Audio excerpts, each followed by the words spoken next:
Oops.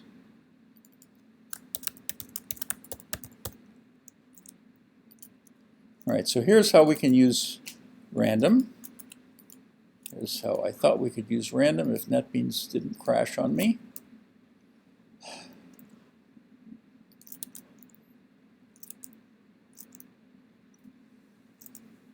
We're going to instantiate just to kind of show there's random. Okay, so here's how we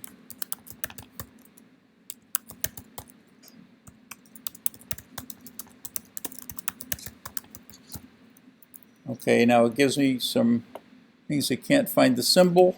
So what happens that? We right click and we say fix imports. And sometimes it'll give us a choice, but a lot of times it just sort of fixes it. Okay, so let's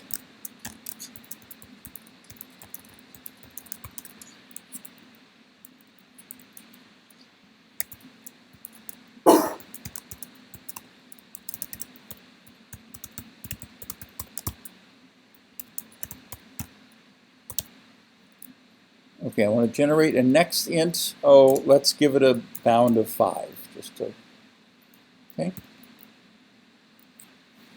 So what this will do is this will generate, in this case, 10 random, pseudo-random integers between 0 and 4. And again, this all goes back to the off by 1 business. Okay, so there are 10 values. They're all between 0 and 4. Hopefully it's somewhat uniform. So tell you what, let's see if we can just sort of count them.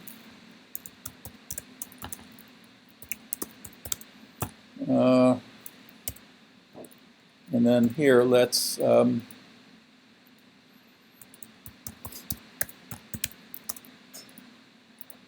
so it counts length, and then let's do a bunch of these, and then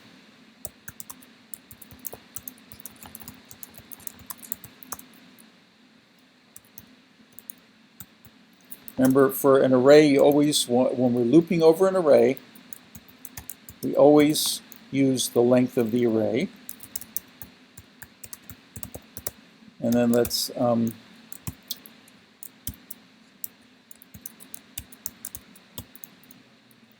just sort of print them out. So I'm going to print the index and then the counts of the index there. And we'll do it 1,000 times.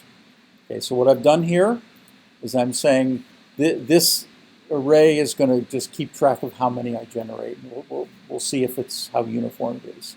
It may or may not be uniform. I mean, it's even if it were truly random, we wouldn't necessarily get exactly the same numbers, but I would expect it should be fairly close. Actually, so I want to let's comment this out. And okay, yeah, instead of this, I didn't get any counts because I wasn't counting anything. So what I want to do is counts. Oops,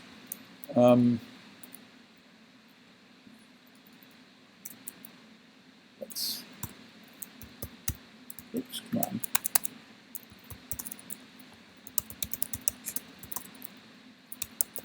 All right, so random next int. And this means that it'll never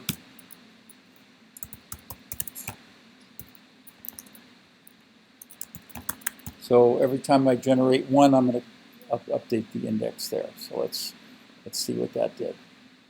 Okay, so when I generated 1,000, they're all kind of in the same ballpark. You know, again, not exactly the same.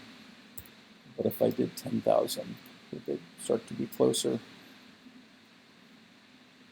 But you see that even though like they're pseudo-random, these are not literally random, but they're in this case, it's kind of good enough for government work. Kind of next quarter, when we do kind of more serious simulation, we'll use a more serious random number generator than the one that Java provides. But for many purposes, this is kind of okay. And you see, as we do more, they're actually starting to get fairly close together the more we do. If you flip a coin like a few times, you could come up with 3 heads in a row, even if it's a fair coin. I mean, that's not a crazy possibility. Okay, so that's a way to use